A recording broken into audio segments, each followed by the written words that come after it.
NBA knowledge, he'll be able to help these guys along. So we're really looking forward to that. And then, you look at a guy like Anthony, what they're already able to do are things that you can't teach with their God-given abilities. Now, as we continue to work with them, we'll be able to hone some of those things in, and also develop other characteristics that they don't even know they have in their game. And that just goes back to having an elite playmaker like Ricky, having an elite point guard like D'Angelo out there, being able to help these guys and maximize them. Ooh, Ryan Saunders talking about developing characteristics that Anthony Edwards doesn't even know he has. Anthony, you're going to be shooting only from half court.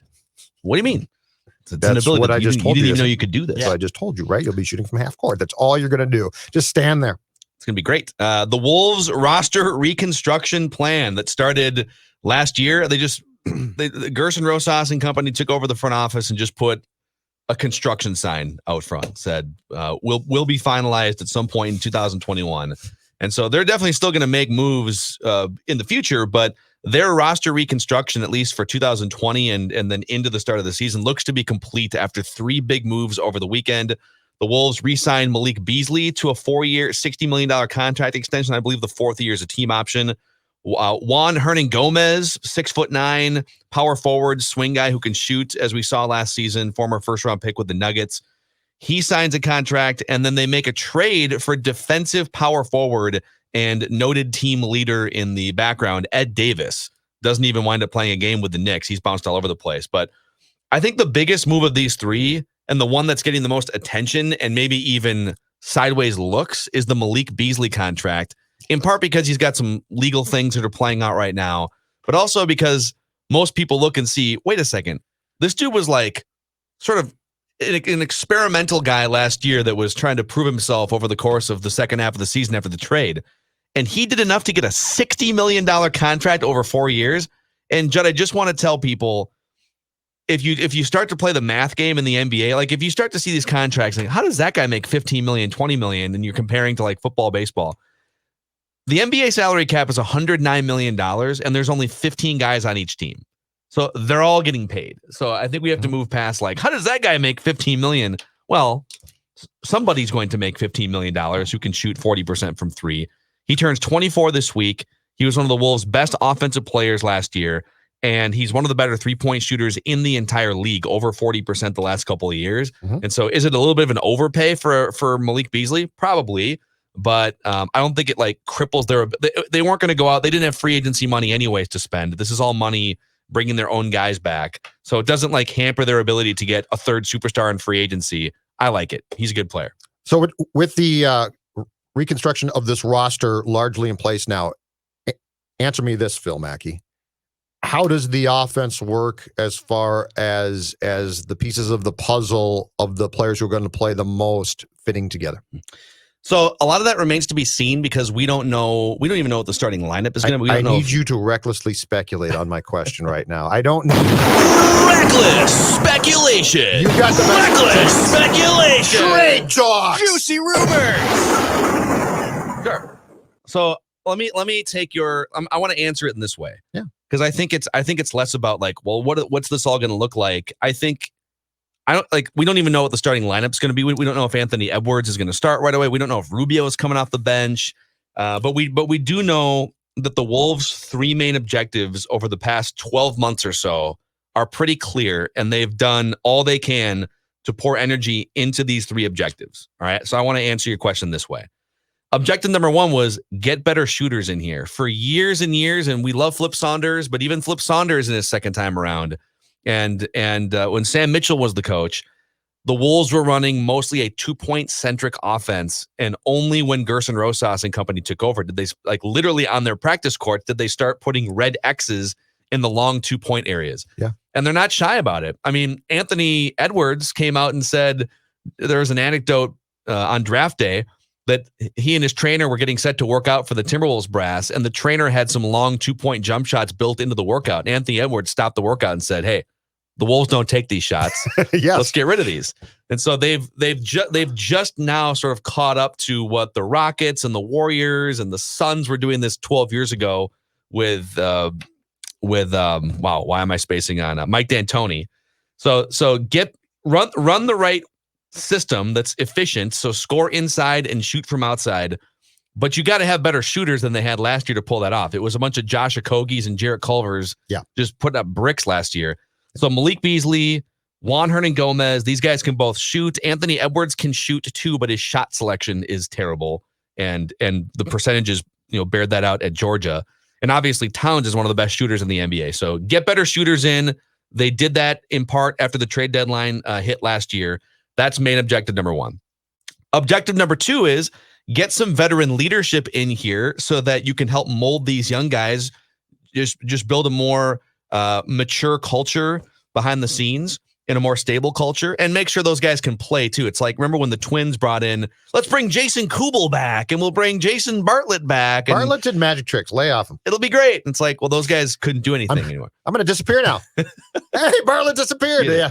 Off waivers. You see him play left field? Yeah, that's why he disappeared. And with Ricky Rubio, even more so Ricky Rubio than Ed Davis, because he's going to get more minutes. But Ricky Rubio and Ed Davis both check that box. They're both good. They're not going to be like the elite players on your roster, but they're both leaders behind the scenes. They're both good at what they do. Ed Davis, by all accounts, is a valuable, good, defensive-minded power forward that's going to play, 10 to 20 minutes a night. And from Johnny K, Athletic, on Ed Davis, he tweeted a couple days ago, DMs and texts being flooded right now from people, players, coaches, and media, absolutely raving about Ed Davis, a very important move there for Gerson Rosas. So you got a couple guys who are in their early 30s to go along with a young roster that can actually play and help mold. And I think it's kind of like the Taj Gibson factor. I mean, until the wheels came off the Tom Thibodeau era, you need guys like that. And that's kind of what Ed Davis is going to be.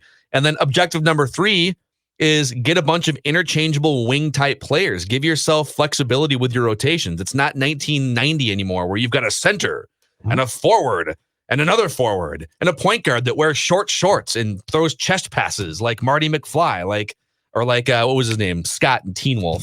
Like, you need interchangeable wing type guys that are 6'4" to 6'8", 6'9", that can play 2 or 3 different positions, that can switch on pick and roll, and you can change your starting lineups, etc. So basically 80% of their roster now is guys who are between like 6'4", 6'8", 6'9", that can play 2, they can play the 3, they can play the 4 if you want to run a smaller lineup out there. And a lot of them can shoot better than maybe a year or two ago with this roster. So better shooters, veteran leadership, interchangeable wing type players.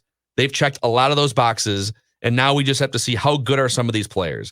How good is Malik Beasley? How good is Towns at his best? How good can D'Lo be? How good can Anthony Edwards be?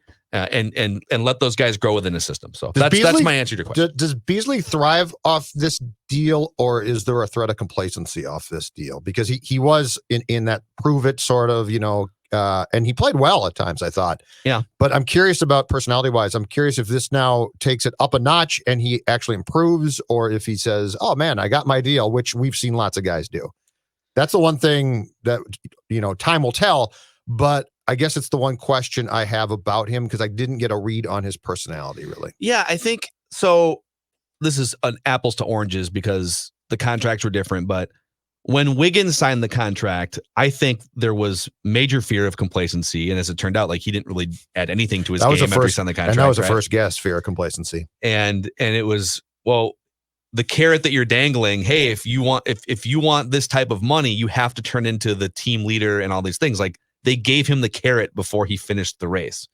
And so there was really no incentive for him to get up at 3 a.m. like Kobe and get to the gym, right? Like, not that he's that type of guy anyways. Right. With Beasley, no one's expecting him to be one of their 2 or even 3 best players. That pressure is on Towns, D'Angelo Russell, and now Anthony Edwards. And I think if Beasley can come in and be, and he may get, I don't think he's going to start. Again, we'll have to see the lineups play out. But I think he's a guy that's going to play 25 to 35 minutes a night, depending on matchups and game flow. And if he can just be a scoring spark in those situations with very little pressure, I don't think you're going to see complacency. I think he's going to come in and want to jack threes and score 20 points. He's a little bit like a more modern NBA version of Jamal Crawford in that way, where He's just a guy that could come in and maybe in 20 minutes, he jacks 8 threes and scores like 24 points. I love that guy. And gives you a huge spark. I love Jamal Crawford. That's one of the best comparisons I can come up. If he can turn into like modern day, diet Jamal Crawford, I would say that would be a great win for the Timberwolves. So what is your opening night starting 5 right now? Do you start Ricky at the point guard? Let me draw and this Russell up at the here. 2? So D'Lo and Cat are for sure starting. Yep. I think Hernangomez probably starts. I think you want that. I think you want stretch bigs at the 4 and the 5. Not a lot of defense with these first 3, Cat, D'Lo, and Hernangomez. No. And then the question becomes, if you start Rubio, you're basically committing to D'Lo off the ball to start the game, which I wouldn't put it past them. Yep. I'd probably start Anthony Edwards. I mean, there's no defense in here at all whatsoever. So where does he start? I just bring, technically. Where does Anthony Edwards start? Towns at the 5. I don't Gomez at the 4 and and then Edwards at the 3. Edwards kind of at the 3, but he can also handle the ball. And then Rubio at the 1, D'Lo at the 2. I don't know if I love that though. It's a great question. I don't know what the lineup's going to be, and I don't know if they know what the lineup's going to be yet. Because you can make a case that Malik Beasley should get some starting run here. Because you got to have some defense, right? So like Ricky could end up starting because if you got to have some defense. Here's the thing. Or do you not care? They aren't going to play good defense. No, they're not. But I mean, do you want a stabilizer or not? Well, one stabilizer? Here's the other thing. Karl-Anthony Towns needs to become more of that stabilizer. True. He's got the physical attributes to do it. I don't know why it hasn't clicked as much defensively. KG was great for him in his rookie year because KG was out there helping bark out the calls and just set that defensive culture. Yeah. And you're kind of hoping that KG could spend maybe 2 or 3 additional years with the Timberwolves of that stretch, even as a consultant, and he's just been gone. So at some point, if Towns doesn't play defense, it's tough to really maximize this team's potential. Do they have a player either in Ricky or Davis? Do they have a player on their roster who can play enough to hold people accountable? Because that's what KG did. Yeah, both Ricky and Ed Davis are going to be the types of guys that Taj did too. Yep. But Ed Davis, I don't see Ed Davis being. If he's a starting lineup guy, it's going to be for short bursts and more just like to set a tone early at all to influence his teammates. Because I think he'll play 10 to 20 minutes a night. I think that's the thing that Towns needs, right? Like if Towns has a person who he respects, and that's the most important part of this. If Karl-Anthony Towns has a guy that he respects who plays enough to carry weight, basically say, dude, you got to play defense. Yep. And I think that makes a difference. Yep, setting the example. And it's funny, we've had this whole conversation and we haven't mentioned at all the first round pick from last year, which is Jarrett Culver. I don't know how much Jarrett Culver, I don't see any way he starts. I don't know how much he plays. Like, look at all these wing players the Wolves have. plays more, right? Okogie's another one. Like, those guys are going to get some minutes, but if I'm looking at the wing players that I am, well, and some of this is just like some guys are going to give you more offense. If it's who do I trust to lock somebody down late in the game? Okay, Josh Okogie, you're going to get some minutes at the end of the game defensively. But one of the bigger questions here is what happens with Jarrett Culver, and how I'm sure they were dangling him in trade discussions, but the problem there is he couldn't really shoot when he came into the league, and now they're like working with his jump shot mechanics, and that's a fairly common thing. You get to the NBA and they fix a busted jump shot, but it's also really hard to justify a first round pick that can't shoot anymore at that position in 2020. He's got a new shot. Don't forget, he's revamped his shot. Okay. Yeah.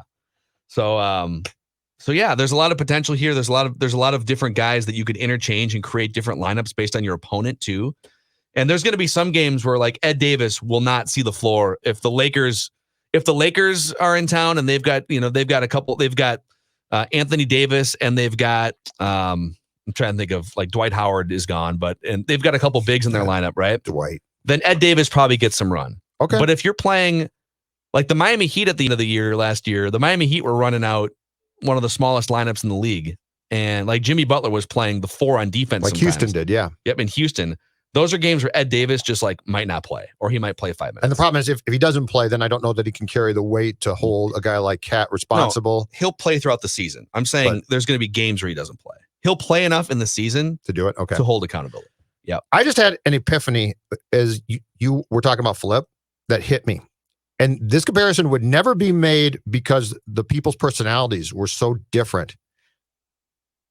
Flip and Zim basically are the same guy in approach, largely. Very different personalities. Very different personalities, but think about the approach and think about, because they're both good, right? Or Flip was good. Like, Flip could coach and Zim can coach. But when you think about the fundamental philosophy of what they wanted to do, it's very similar. It's very similar in the sense that you questioned if it was up to date enough to consistently win. And it was like Zim would shoot long twos. Yeah, and Flip, that was going to be the biggest thing, before Flip tragically passed away, is how much can he evolve?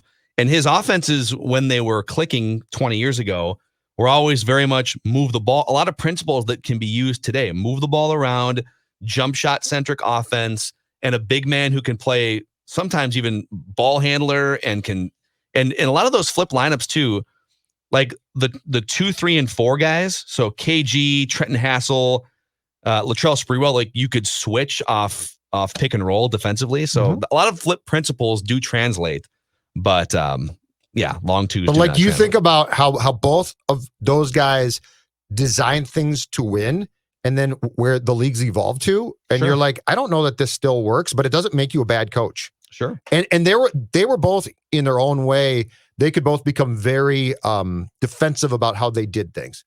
Like Flip and the long two, Flip would get defensive. Like, he did not like to be questioned.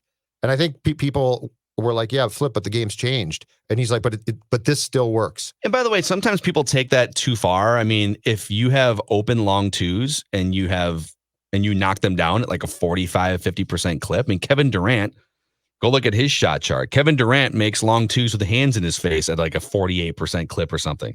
He should take long twos. He should probably take more threes and get to the rim. Sure. So I do think, and maybe the Wolves fall into this category, that if like Carmelo Anthony joined the Rockets 2 years ago and spotted up in an early season game from 18 feet wide open and knocked it down, and then put his hand up to his mouth like, oh, and looked at his bench and said, I'm sorry, after knocking down a wide open 18-footer. So sometimes we take it too far. If you're wide open from 18 feet and you can knock that shot down, take it. If you're Ricky Rubio and you're not so great from, mid-range, you should probably not shoot that Change ball. that shot. Change your face. So, all right. So, exciting weekend for the Timberwolves. We're going to pause quick and come back with things we learned on NFL Sunday. Mackey and Judd.